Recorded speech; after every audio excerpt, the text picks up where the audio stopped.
Tayangkan dulu PowerPoint-nya. Ya. Ya. Oke.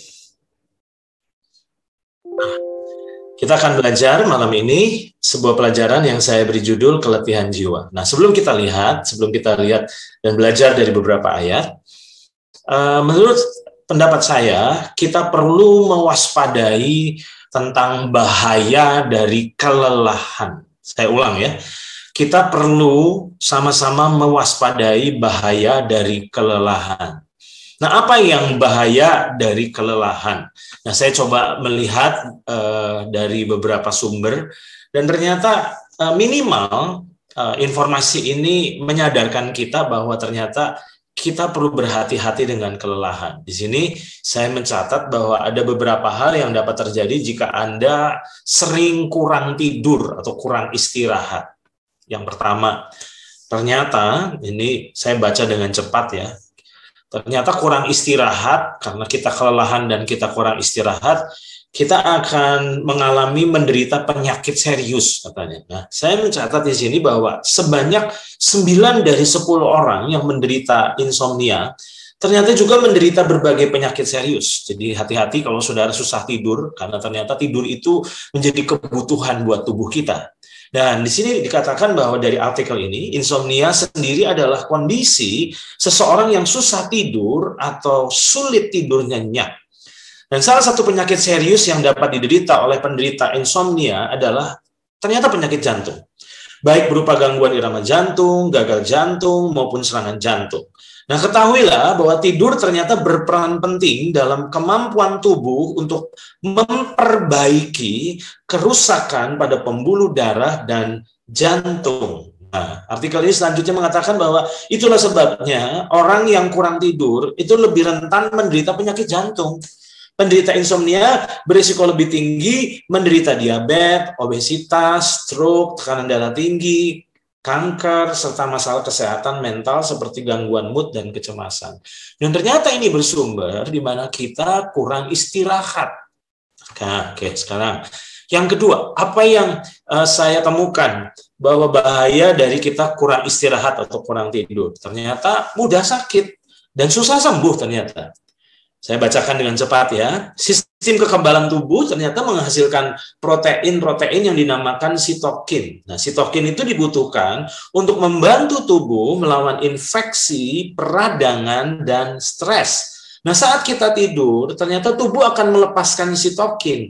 Jika kita kurang tidur, maka produksi sitokin itu juga akan berkurang. Nah, perhatikan ya saudara, kurang tidur juga menyebabkan menurunnya kemampuan sistem kekebalan tubuh dan kinerja sel dalam memerangi infeksi. Nah, hal ini tentu saja dapat berdampak buruk pada ketangguhan sistem kekebalan tubuh dalam melawan infeksi dan kecepatan proses kesembuhan secara alami. Nah, ini adalah sebuah fakta bahwa ternyata waspadai tentang kelelahan. Karena seringkali kelelahan itu berbahaya. Makanya, kenapa saya sampaikan artikel-artikel tadi? Ternyata sebenarnya kita butuh istirahat, saudara. Nah, sekarang saya akan masuk ke PowerPoint berikut ini. Ternyata solusi dari kecapean itu bukanlah quit, tetapi rest. Saya ulang ya, saudara. Ternyata solusi dari kecapean itu sebenarnya bukanlah quit, bukanlah kita keluar, bukanlah kita menyerah. Tetapi sebenarnya kunci atau solusi dari kecapean itu sebenarnya cukup rest. Jadi kalau saudara contohnya sedang bekerja di sebuah perusahaan dan benar-benar kerjaannya banyak dan benar-benar menguras tenaga sampai akhirnya saudara kelelahan, tolong jangan cepat-cepat quit atau jangan cepat-cepat keluar, karena solusi dari kecapean itu sebenarnya bukanlah keluar, bukanlah kita menyerah, tapi sebenarnya cukup rest. Nah, mengapa saya katakan rest itu penting? Karena proses recovery itu terjadi saat tubuh kita itu beristirahat. Saya ulang ya, tentu saudara sepakat karena kita sama-sama mengalaminya setiap hari, bahwa saat kita kecapean dan akhirnya kita putuskan untuk tertidur dan kita tidur, istirahat, maka keesokan harinya ternyata tubuh kita seger lagi. bugar lagi, dan kita akhirnya siap untuk bekerja lagi. Nah, makanya saya katakan bahwa proses recovery itu terjadi saat tubuh kita beristirahat. Nah, sekarang apa hubungannya dengan pelajaran kelelahan jiwa? Ternyata tubuh kita ini membutuhkan istirahat. Kalau tubuh kita ini mengalami kelelahan dan kita nggak istirahat, ternyata bahaya sekali. Nah, sekarang tentu saudara pernah belajar bahwa kita ini adalah makhluk roh yang memiliki jiwa dan tinggal di dalam tubuh. Nah, selama ini kita hanya memperhatikan bahwa ternyata tubuh kita yang butuh beristirahat. Padahal sebenarnya jiwa kita pun butuh beristirahat. Nah, seringkali yang mengalami kelelahan sebenarnya bukan hanya tubuh, tapi sebenarnya yang mengalami kelelahan itu ternyata jiwa kita. Nah, yang menjadi berbahaya adalah kalau tubuh itu cukup kita tidur lalu benar-benar terjadi proses recovery. Tapi jiwa itu yang benar-benar penat, yang benar-benar lelah, itu nggak sembuh ketika kita tidur. Nah, sekarang mengapa saya memberi judul kelelahan jiwa? Apa sih yang penting dari jiwa? Saat saya mempersiapkan materi ini, saya jadi teringat akan sebuah statement yang pernah dituliskan oleh seorang hamba Tuhan terkenal yang bernama Watchman Nee. Nah, hamba Tuhan yang terkenal ini menuliskan pewahyuan yang dia dapatkan. Dia katakan bahwa bila roh ingin mengendalikan tubuh. Nah, perhatikan ya. Kita ini makhluk roh yang memiliki jiwa dan tinggal di dalam tubuh. Saya ulang ya, kita ini makhluk roh yang memiliki jiwa dan tinggal di dalam tubuh. Nah, apa pentingnya jiwa? Nah, Watchman Nee menemukan bahwa bila roh ingin mengendalikan tubuh, ternyata ia harus melalui jiwa sebagai penengah, karena jiwa itu berada di tengah-tengah antara roh dan tubuh. Saya ulang ya, Watchman Nee bilang bahwa bila roh ingin mengendalikan tubuh, maka ia harus melalui jiwa. Karena jiwa itu sebenarnya penengah. Karena jiwa berada di tengah-tengah roh dan tubuh. Nah, problem orang-orang percaya sebenarnya seringkali bukan di roh, tapi problemnya ternyata di jiwanya gitu. Nah, sangat disayangkan, khususnya orang-orang karismatik, seringkali kita cuma fokus ke area roh terus. Padahal sebenarnya iblis itu memang nggak bisa ngutak-ngutik roh kita, karena roh kita ini dilindungi oleh Tuhan. Tetapi jiwa kita ini masih terbuka. Nah, itulah yang menjadi sasaran iblis. Akhirnya banyak sekali orang percaya akhirnya nggak menyadari bahwa problemnya sebenarnya di jiwanya. Nah, tadi saya bilang bahwa tubuh kita itu membutuhkan istirahat. Kalau tubuh nggak istirahat, tubuh akan mengalami kelelahan. Jika tubuh nggak bugar, nggak istirahat yang cukup, ternyata tadi saya sudah bacakan bahayanya ternyata banyak. Kita bisa mudah terserang penyakit. Nah, sekarang ternyata jiwa kita pun ternyata butuh istirahat loh, saudara. Makanya saya menulis di sini bahwa keletihan jiwa sebenarnya adalah penyebab kita sensi dan respon yang salah. Saya tidak tahu saudara menangkap tujuan saya menyampaikan statement ini atau tidak. Sadarkah saudara bahwa apa sih yang membuat kita sensi? Sebenarnya kalau kita telusuri, yang membuat kita sensi itu sebenarnya karena jiwa kita tuh sedang penat, jiwa kita itu sedang letih, saudara. Makanya biasanya kalau sensi itu kita jadi gampang terluka. Padahal orang nggak bermaksud melukai kita, tapi kita jadi tersinggung, kita terluka, kita kecewa. Dan ternyata ketika kita telusuri, sebenarnya itu terjadi bukan karena omongan orang tersebut, tapi karena sebenarnya jiwa kita ini sedang alami kelelahan. Nah, karena jiwa kita lelah, maka apa yang terjadi? Kita jadi sensi. Dan akibatnya seringkali ketika jiwa kita lelah, maka seringkali respon kita jadi salah. Saya ulang ya, respon kita jadi salah. Padahal kita ingin kita merespon yang benar, tapi seringkali respon kita salah. Nah, kenapa? Dan kalau saudara sadari dan saudara telusuri, seringkali itu terjadi karena kita sedang mengalami kelelahan jiwa. Nah, sekarang, sadarkah saudara bahwa perceraian itu terjadi juga akibat keletihan jiwa? Makanya tadi saya katakan, saudara, masih ingat PowerPoint ini? Solusi dari kecapean, solusi dari keletihan, itu bukanlah quit, tapi rest. Nah, masalahnya seringkali kita mengistirahatkan tubuh kita. Tapi pertanyaannya adalah apakah kita sungguh-sungguh serius juga mengistirahatkan jiwa kita? Coba saudara sadarin, kenapa orang cerai? Karena mereka bilang, aduh udah nggak kuat deh. Nah pertanyaan saya, yang nggak kuat itu apanya sih sebenarnya? Area tubuhnya kah? Ternyata tidak. Ternyata sebenarnya yang nggak kuat itu adalah area jiwa kita.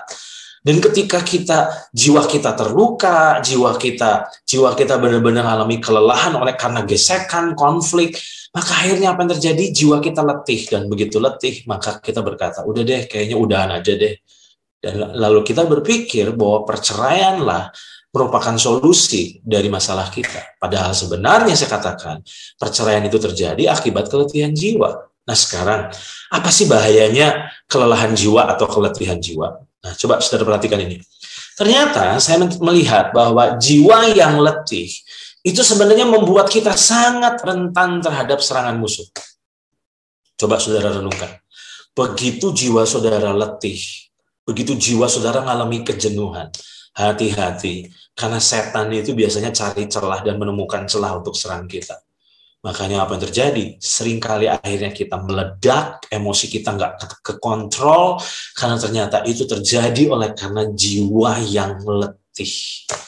Nah, coba saya berharap kita renungkan baik-baik sebelum kita lanjut ke poin-poin berikutnya, bahwa jangan-jangan sebenarnya yang membuat hari ini kita ingin quit, ingin menyerah, atau bahkan kita ingin tergoda untuk mengakhiri hidup, karena ternyata sebenarnya itu terjadi oleh karena kelelahan jiwa.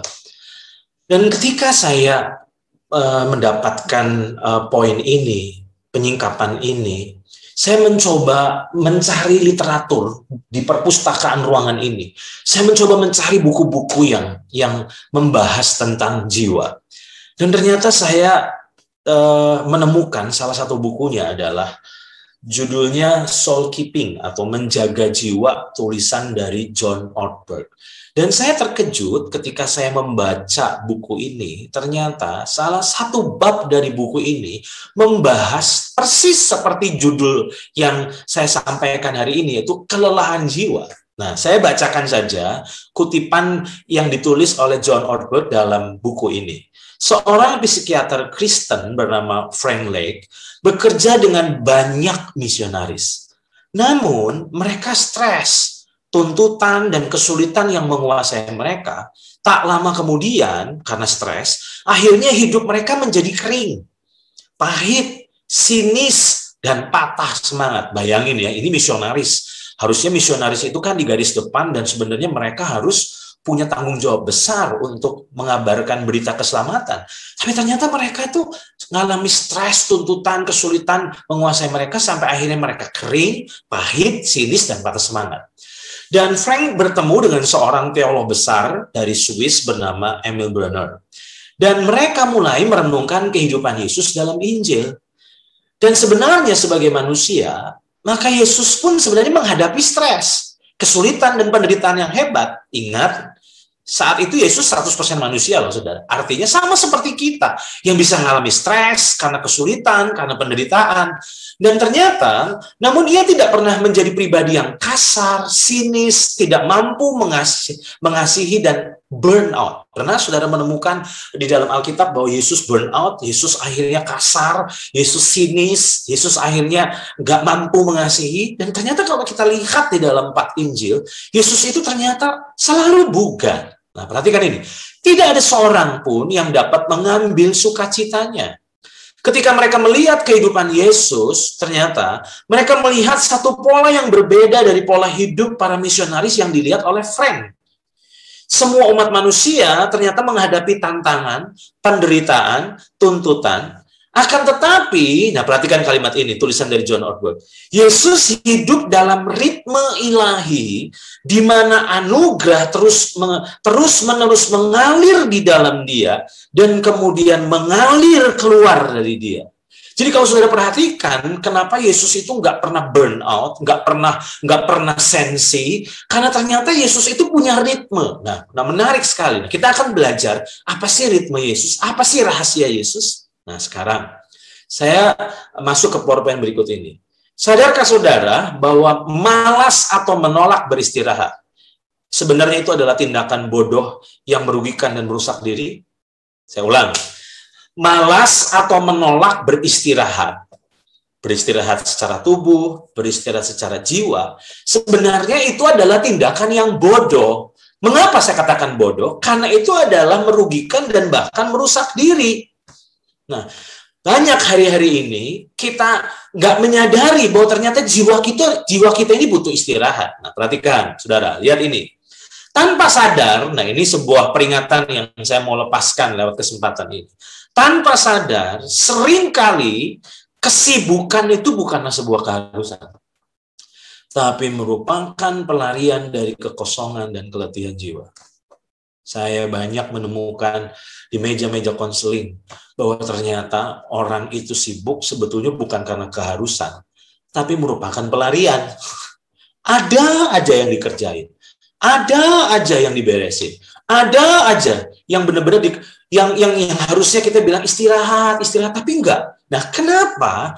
Makanya saya mencatat di sini bahwa tanpa sadar, seringkali kesibukan kita itu bukan karena sebuah keharusan loh. Karena ada kesibukan karena keharusan memang. Karena tekanan kerjaan yang banyak, jadi memang mau nggak mau masih sibuk. Tapi tanpa sadar seringkali ada kesibukan bukan karena sebuah keharusan, tapi sebenarnya itu merupakan sebuah pelarian loh. Nah, pelarian dari apa? Dari kekosongan dan keletihan jiwa.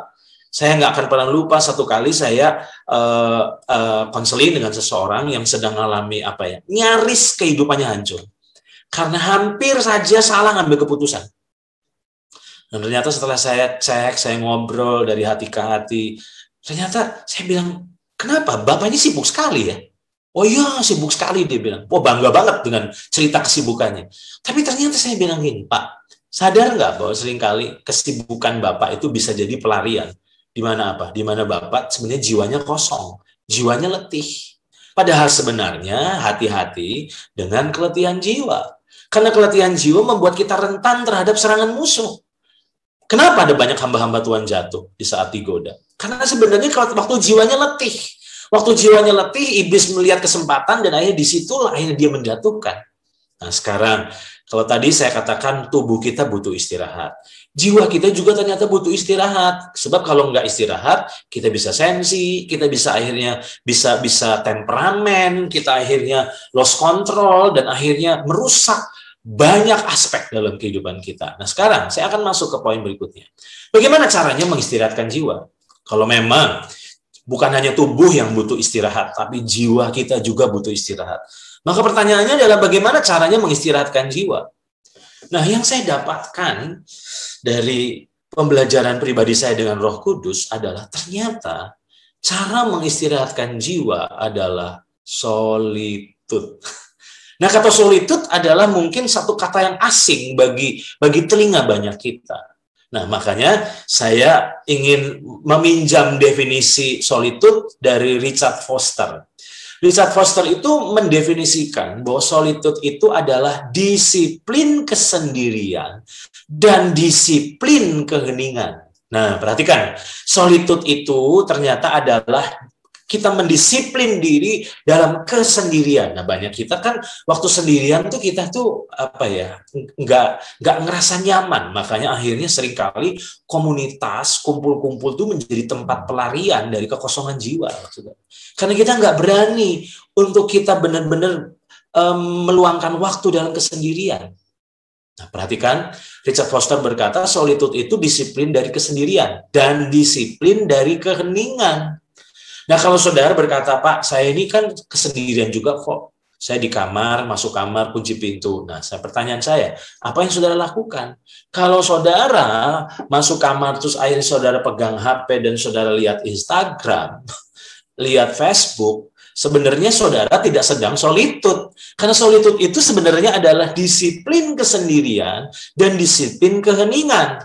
Dan ternyata, saudara-saudara, solitude itu ternyata bukan monopoli orang Kristen. Karena solitude itu ternyata banyak juga dibahas di dalam dunia sekuler. Nah, timbul pertanyaan, Kalau memang dunia itu punya versi solitude, maka versi solitude orang percaya itu apa sih, saudara?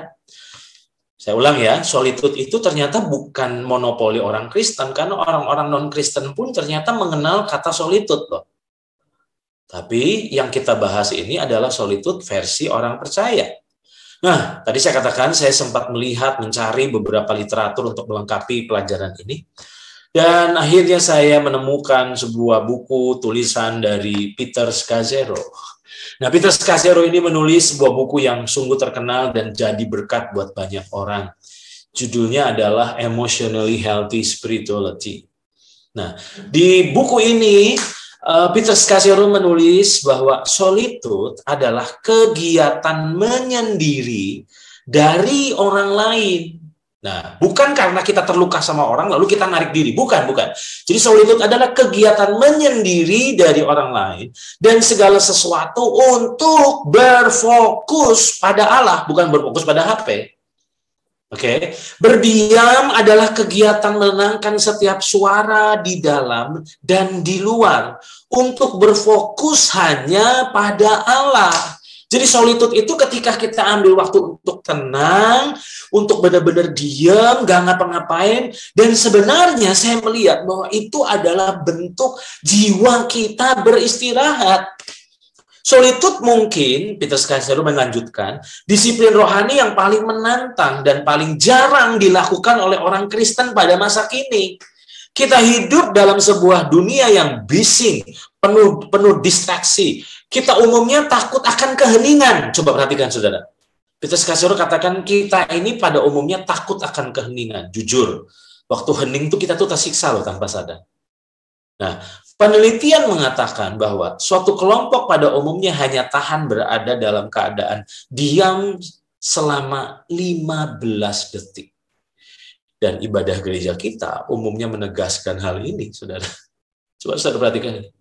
Keheningan itu sesuatu yang menyiksa. Padahal ternyata keheningan itu adalah bagian saat kita solitude. Solitude itu adalah ketika jiwa kita beristirahat. Nah, sekarang menurut saya, iblis itu telah berhasil menipu kita dengan memandang solitude sebagai siksaan dan bukan sebagai kelegaan. Saya berharap ini pewahyuan buat kita. Saya ulang ya, saudara. Iblis itu telah berhasil menipu saudara dan saya. Nah, kapan dia menipu kita? Saat kita memandang solitude itu sebagai siksaan, bukan sebagai kelegaan. Jujur, saudara. Setiap kali saya share tentang solitude ke anak-anak rohani saya, ke orang-orang yang saya muridkan, mereka akan bilang, aduh tersiksa sekali solitude itu. Aduh, nggak ngapa-ngapain tersiksa. Ingat, kita ini udah terbiasa sibuk. Kita ini nggak terbiasa untuk ambil waktu untuk jeda, untuk rest. Dan ingat, saya katakan, bukan hanya tubuh yang butuh beristirahat, tapi jiwa kita beristirahat. Itu sebabnya hari ini saya mau katakan kepada saudara, yuk kita bongkar tipu muslihat iblis. Dengan tanpa sadar kita memandang solitude sebagai siksaan dan bukan sebagai kelegaan. Seharusnya solitude itu harusnya dipandang sebagai kelegaan dan kenikmatan buat kita. Nah, sekarang saya ingin mengutip apa yang dituliskan oleh Richard Foster dalam buku yang terkenal yang berjudul Tertib Rohani. Kita akan belajar bahwa kenapa sih Yesus itu kok selalu dalam kondisi bugar. Secara tubuh bugar, secara jiwa bugar, secara roh bugar. Apa sih? Nah, rahasianya. Richard Foster menulis dalam buku Tertib Rohani, setelah semalam-malaman bekerja, pagi-pagi benar, waktu hari masih gelap, Yesus bangun dan pergi keluar. Ia pergi ke tempat yang sunyi dan berdoa di sana. Nah, itu bisa kita temukan dalam Markus pasal pertama 35. Pada waktu ke-12 muridnya kembali dari pelayanan pemberitaan Injil dan penyembuhan, Yesus mengajak mereka dengan berkata, marilah ke tempat yang sunyi supaya kita sendirian. Itu kita bisa temukan dalam Markus pasal 6 ayat 31. Dan masih ada banyak peristiwa lain lagi, tapi mungkin ini sudah cukup untuk menunjukkan bahwa kita mencari tempat yang sunyi dan terpencil merupakan kebiasaan Yesus. Dan seharusnya juga menjadi kebiasaan kita. Nah, sekarang pertanyaan saya, kapan terakhir saudara mencari tempat yang sunyi untuk sendirian, bukan untuk ngelamun, bukan, tapi untuk berfokus kepada Allah? Itu namanya solitude. Dan saat itu sebenarnya jiwa kita sedang beristirahat. Nah, timbul pertanyaan, apa yang terjadi sih saat kita ini bersolitude? Tadi saya katakan, waktu kita bersolitude, makanya sebenarnya kita sedang mengistirahatkan jiwa. Nah, tadi saya katakan, apa bedanya solitude versi dunia sama solitude versi Kristen? Nah, kita bisa temukan dalam Markus pasal 11, ayat 28 sampai 30.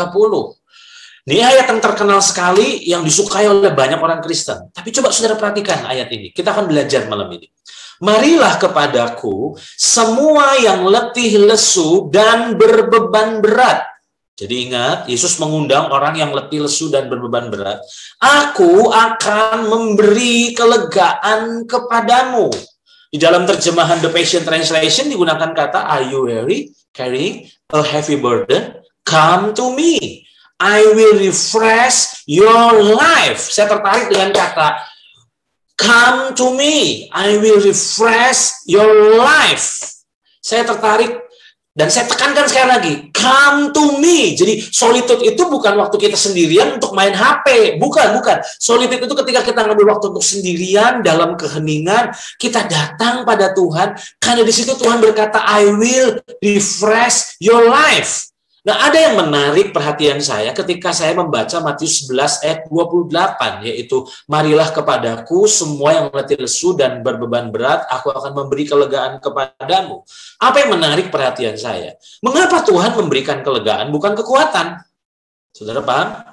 Coba perhatikan ya. Matius 11 ayat 28 bilang, marilah kepadaku semua yang letih lesu dan berbeban berat, aku akan memberi kelegaan. Menurut pendapat saya, harusnya ayat ini bilang, oh kamu letih, kamu lesu, kamu berbeban berat, datang sama aku akan beri kekuatan. Tapi ternyata Tuhan tidak memberi kekuatan, Tuhan memberi kelegaan. Nah, mengapa Tuhan memberi kelegaan bukan kekuatan? Simple, saat kita datang pada Tuhan dan untuk beristirahat, maka disitulah sebenarnya terjadi recovery. Makanya Matius 11 ayat 28 dalam terjemahan The Message digunakan kata, you will recover your life. Saya tertarik dengan kata you will recover your life. Dan ayat ini bilang, I will show you how to take a real rest. Jadi waktu saudara mengalami beban berat, sebenarnya yang kita butuhkan seringkali bukan kekuatan. Yang kita butuhkan adalah rest, istirahat. Nah, sangat disayangkan, banyak orang percaya kalau datang sama Tuhan itu untuk apa? Untuk minta. Minta apa? Minta pertolongan, minta mujizat, curhat, ngomel. Padahal sebenarnya, kapan terakhir saudara datang pada Tuhan hanya untuk rest? Dan ternyata saat kita rest, sebenarnya terjadi proses recovery. Recovery bukan pada tubuh, tapi recovery dalam jiwa kita. Nah, itu sebabnya hari ini berapa banyak blunder-blunder dalam kehidupan kita, dalam keputusan-keputusan kita, dalam tindakan-tindakan kita. Sebenarnya kalau kita telusuri, semua itu terjadi bukan karena tubuh yang capek, karena tubuh capek selesai dengan tidur, tapi sebenarnya itu karena jiwa yang capek. Kenapa jiwa kita capek? Karena kita nggak punya ritme untuk rest. Nah, sekarang, mengapa solitude itu penting ya, saudara? Dan ternyata solitude itu gampang diomong, tapi nggak mudah waktu dipraktekkan. Coba lihat ini, saudara. Bandingkan tantangan saat kita melakukan hal-hal di atas dengan saat kita bersolitude. Ingat, solitude itu waktu saudara menyendiri, hanya sendirian, dan hening. Berfokus pada Tuhan, beristirahat dalam hadirat Tuhan. Nah, bandingkan tantangan saat kita melakukan hal-hal di atas dengan saat kita bersolitude. Saya ambil contoh, yang pertama, gambar pertama ini. Bahasa roh. Waktu saudara berdoa pakai bahasa roh. Saya mau tanya, susah atau mudah? Ya, nggak mudah buat beberapa orang. Tapi sebenarnya kalau kita sudah mengalami kepenuhan Roh Kudus, sebetulnya untuk berbahasa roh itu nggak susah kok. Ambil contoh, gambar kedua. Menyanyi menyembah Tuhan. Susah? Menurut saya nggak susah. Terus yang ketiga, doa bersama. Di persekutuan doa atau doa bareng-bareng. Susah? Enggak juga. Bahkan waktu doa rame-rame, kita saling memberi semangat. Yang keempat, baca Alkitab. Pertanyaan saya, 4 tindakan ini dibandingkan sama solitude. Berat mana, saudara? Menurut pendapat saya nggak tahu kalau saudara, kalau menurut pendapat saya, solitude itu paling berat dibandingkan saat kita berbahasa roh, saat kita menyembah Tuhan, saat kita berdoa bersama, saat kita baca Alkitab. Nah, pertanyaan saya adalah, kenapa solitude itu jadi berat? Nah, ini coba saudara perhatikan. Iblis ternyata mengerahkan segala daya dan upayanya untuk menggagalkan atau mensabotase solitude kita. Karena apa? Waktu kita solitude, maka jiwa kita ini rehat. Jiwa kita ini istirahat. Nah, kalau jiwa kita ini istirahat, akhirnya jiwa kita jadi segar. Jadi refresh. Nah, kenapa iblis itu mengerahkan segala daya dan upaya untuk menggagalkan atau mensabotase solitude kita? Karena jiwa yang segar akan sangat merugikan dan membahayakan iblis. Karena waktu jiwa kita segar, godaannya, intimidasinya, itu nggak ngefek. Karena jiwa kita fresh. Tapi waktu jiwa kita capek, tertekan, maka apa yang terjadi? Kita gampang sekali diserang. Nah, makanya saya berharap saudara mulai sadar bahwa kalau saudara berkata gini, iya ya, saya ini coba solitude, tapi kok gagal terus ya? Nah, sekarang kenapa gagal terus? Karena setan nggak mau saudara solitude. Setan nggak mau saudara istirahat. Karena ingat, kalau saudara istirahat, nanti kekuatan saudara pulih masalahnya. Dan kalau kekuatan saudara pulih, itu akan berbahaya buat kepentingan iblis. Nah, sekarang, lihat ayat ini. Yesaya 30, ayat 15 sampai ayat 16. Menurut saya menjadi ayat penting untuk kita renungkan. Sebab beginilah firman Tuhan Allah, yang Maha Kudus Allah Israel, dengan bertobat dan tinggal diam, kamu akan diselamatkan. Perhatikan kalimat selanjutnya. Dalam tinggal tenang dan percaya. Perhatikan kata ini. Solitude itu waktu kita tinggal tenang dan percaya. Dan Tuhan bilang begini, itu terletak kekuatanmu. Jadi Tuhan itu ngasih tahu, rahasia kekuatan kita itu bukan waktu kita sibuk, tapi rahasia kekuatan kita itu waktu kita tinggal tenang dan percaya, rest, menikmati hadirat Tuhan. Disitulah ternyata itu letak kekuatan kita. Tetapi kalimat selanjutnya dari ayat ini berkata, tetapi kamu enggan. Kita enggak mau. Tadi saya katakan, iblis telah berhasil menipu kita dengan memandang solitude bukan sebagai kelegaan, tetapi bentuk siksaan. Kita tersiksa waktu kita suruh tenang. Kita tersiksa waktu kita suruh hening. Nah, perhatikan. Ayat 16, kamu berkata, bukan, kami mau naik kuda dan lari cepat. Loh, disuruh tenang, disuruh diam, malah naik kuda dan lari cepat. Perhatikan akibatnya. Maka kamu akan lari dan lenyap. Katamu pula, kami mau mengendarai kuda tangkas. Maka para pengejarmu akan lebih tangkas lagi. Berapa banyak orang-orang percaya hari-hari ini sedang digembosi kekuatannya. Oleh karena apa? Kita menolak untuk tinggal tenang dan percaya. Di dalam Amplified Bible digunakan kata in returning to me and resting in me, you shall be saved in quietness. Coba saudara perhatikan kata in quietness. Ada banyak orang bilang begini sama saya, Pak, kalau solitude itu sambil dengar musik, kira-kira boleh nggak? Loh, itu namanya bukan solitude. Saudara sedang santai itu. Saudara sedang rileks, di mana saudara menikmati musik. Makanya waktu solitude itu, belajar hening. In quietness. Nah, saudara. Nah, sekarang saya bandingkan dengan cepat. Terjemahan firman Allah yang hidup berkata, karena Tuhan Allah yang Maha Kudus Allah Israel telah berfirman, bila kamu bertobat dan berdiam diri, menantikan aku, maka kamu akan selamat. Dengan tinggal tenang dan percaya, kamu akan dikuatkan. Wow. Jadi waktu kita tinggal tenang, ingat, kenapa kita akan dikuatkan? Karena proses recovery dalam diri kita lah terjadi. Nah, dalam terjemahan The Passion Translation digunakan kata come back to me by returning and resting in me. Kembali kata rest. Berkali-kali kita baca kata rest. Resting in me, you will be safe. In quietness and trust, you will be made strong. Nah, jujur saudara, berkali-kali, setiap kali saya mengalami kepenatan secara jiwa, di saat saya bersolitude, yang terjadi adalah, begitu saya solitude, masalah belum berubah. Tapi kok ada yang berubah di dalam diri saya? Di dalam diri saya kok ternyata kok kayak kuat ya. Nah, kenapa kuat? Simpel sebenarnya. Karena jiwa saya beristirahat. Dan waktu jiwa saya beristirahat, maka terjadi proses recovery. Oke, jadi kalau ada di antara saudara yang sedang tergoda untuk quit dari apa aja ya, oleh karena kelelahan, maka saran saya problemnya bukan quit ya, tapi rest. Nah, setiap kali kita bicara solitude, maka seringkali ada banyak orang berpendapat seperti ini.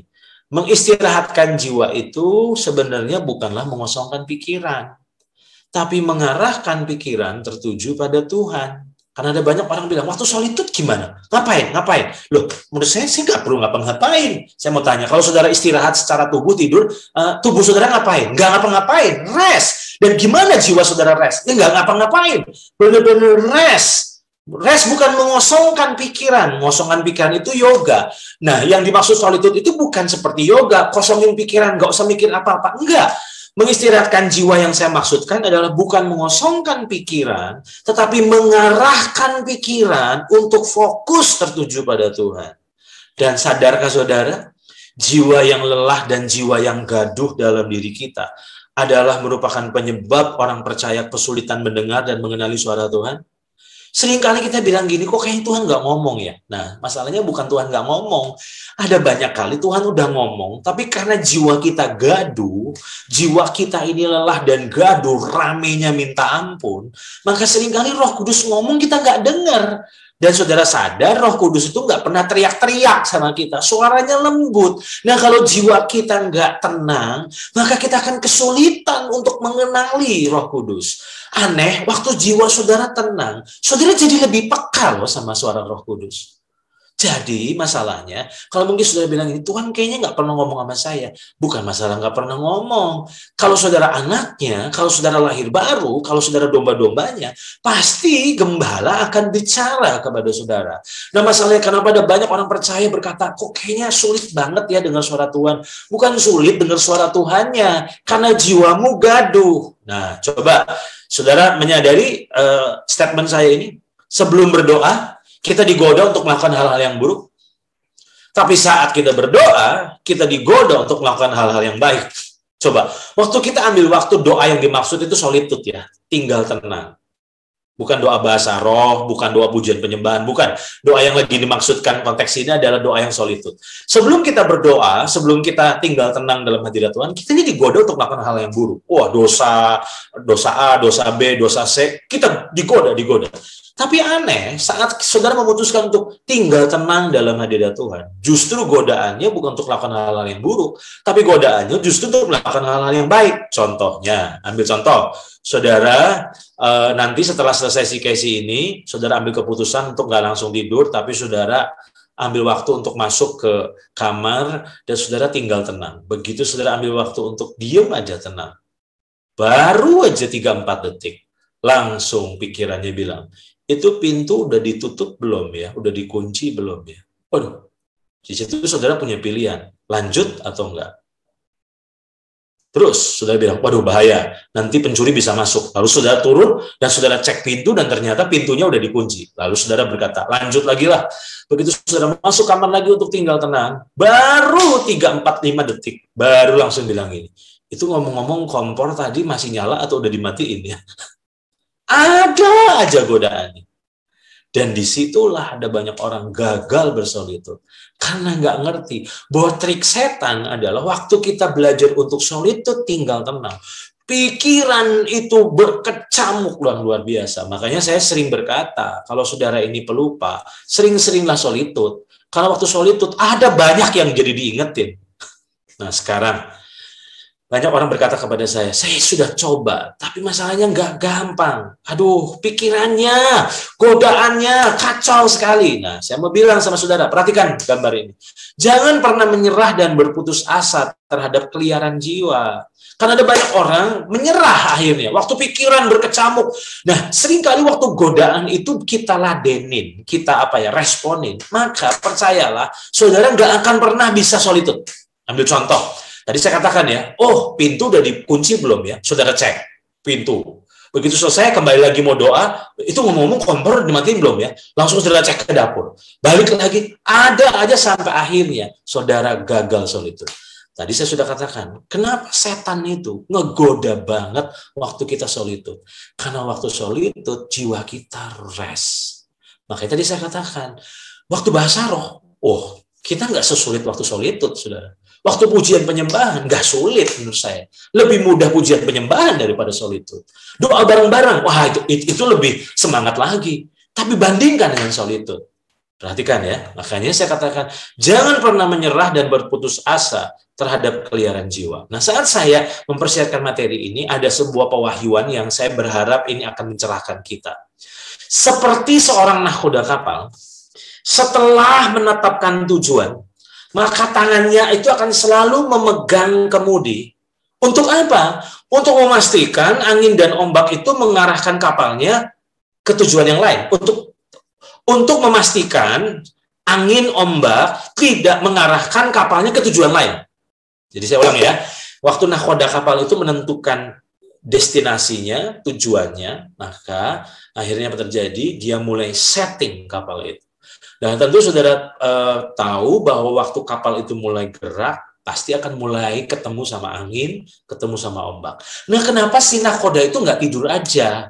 Tidur aja di buritan. Wah, kalau tidur di buritan bahaya. Kapalnya nggak tahu pergi kemana tuh. Nah, makanya nahkoda itu memastikan untuk selalu memegang kemudi.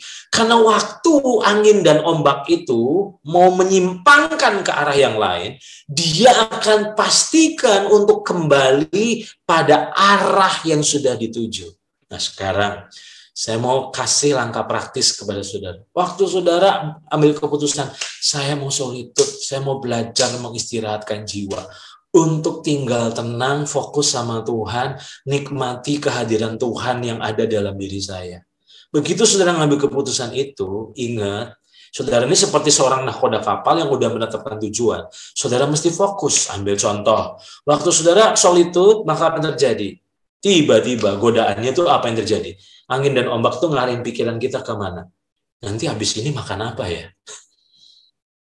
Dan kalau saudara ikuti, makan McD atau Kentucky ya. Dan kalau saudara ikutin terus, maka akhirnya saudara gagal untuk solitude. Makanya setiap kali saya solitude, ada aja pikiran itu untuk ngebelokin saya. Tapi saya putuskan untuk balikin lagi untuk ini. Enggak, saya enggak mau teralihkan sama hal-hal yang lain. Saya coba mau fokus untuk rest, menikmati hadirat Tuhan. Nah, timbul pertanyaan, ada banyak orang bilang gini, gimana Pak? Gimana kok? Gimana Kak? Caranya untuk saya bisa memenangkan pertempuran di pikiran saat saya bersolitude. Nah, menurut saya adalah ini. Hanya kesabaranlah yang menjadi solusi dari kacaunya dan liarnya pikiran. Saya ulang, hanya kesabaranlah yang menjadi solusi dari kacaunya dan liarnya pikiran kita. Kenapa saya katakan hanya kesabaran? Nah, kalau saudara terburu-buru, pasti saudara akan nyerah di tengah jalan. Makanya saya mau bilang gini kepada saudara, waktu pikiran saudara kacau, nggak usah diladenin, nggak usah dilayanin, nggak usah diresponi. Mungkin saudara bilang gini, tapi kan penting. Oke, saran saya, kalau memang takut melupakan hal-hal yang penting, ambillah kertas dan bolpen. Begitu ada sesuatu yang diingetin, jangan dikerjain dulu. Cukup catat aja. Oke, catat. Pintu dicek, tulis pintu dicek. Lalu saudara ambil waktu untuk tenang. Nah, tapi tidak terus turun untuk ngecek pintu, tapi oke, cukup tulis saja. Kalau memang saudara lebih tenang.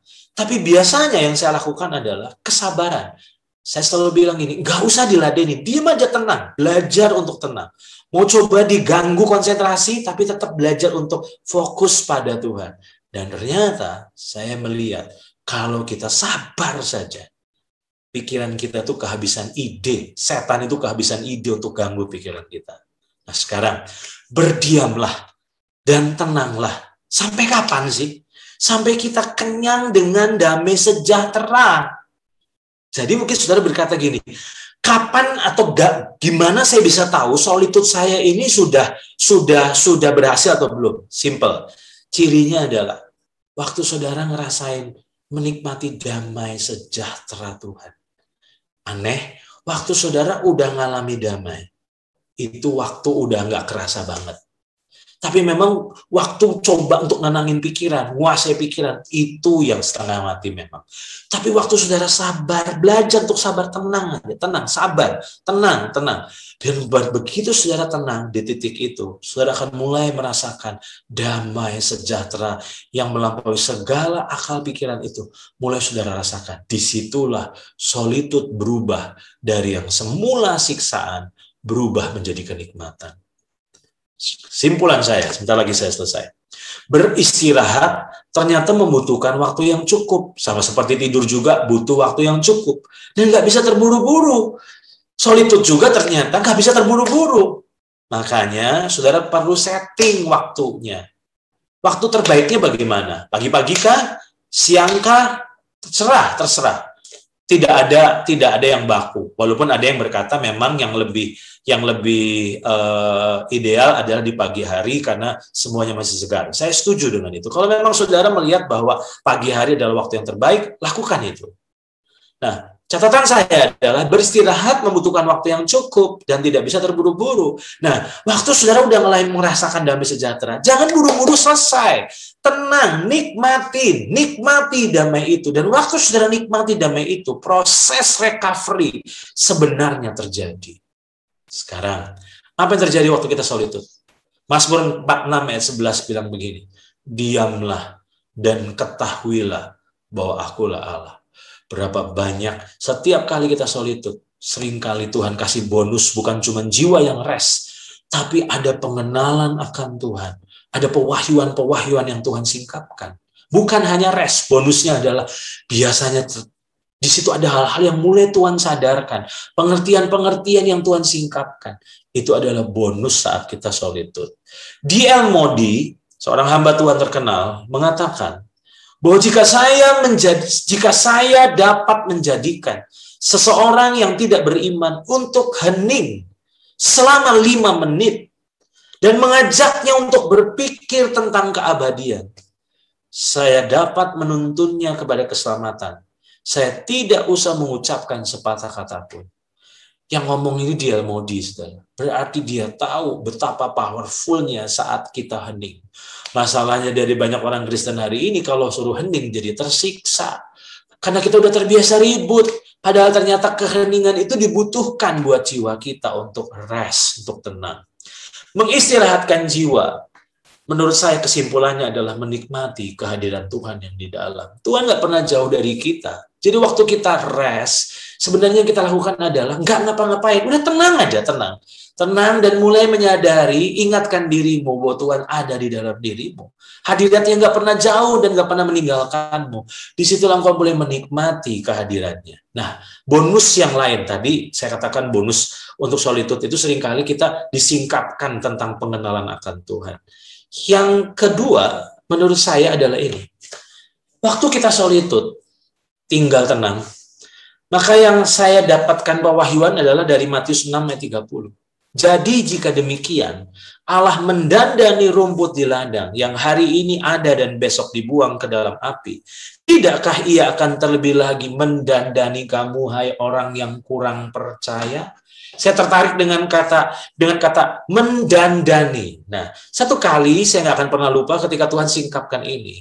Mendandani itu ada 2 arti, saudara. Yang pertama, kalau orang Jawa di sini tentu tahu, mendandani itu sama saja dengan kata mereparasi. Mendandani motor, mendandani sepeda, mendandani mobil itu sebenarnya kata dari bahasa Jawa itu artinya mereparasi. Sebaliknya, mendandani juga merias. Nah, apa pewahyuan yang saya tangkap? Saat saudara tinggal tenang, maka sebenarnya Tuhan sedang mereparasi sesuatu yang ada dalam jiwamu. Di situ kita disingkapkan tentang luka-luka kita, tentang problem-problem yang selama ini kita tidak sadari dan mulai disingkapkan Tuhan. Dan disitulah pemulihan terjadi. Dan bukan hanya itu saat kita tinggal tenang. Sebenarnya Tuhan sedang mendandani, menghias kita. Pertanyaan saya, kalau saudara mendandani anak saudara yang hiperaktif, susah nggak? Pasti susah. Karena untuk didandani itu, maka orangnya itu harus diem. Maka begitu dirias, tenang, dari situlah akhirnya dari yang biasa berubah menjadi cantik. Saya percaya, ketika kita belajar untuk punya disiplin solitude, maka yang terjadi jiwa kita akan istirahat, disitulah terjadi pemulihan yang di dalam, dan bukan hanya itu, tapi Tuhan sedang memulihkan kita, sehingga akhirnya kehidupan kita diubah makin hari makin serupa Kristus. 2 slide lagi saya selesai. Saya tutup dengan hal yang praktis.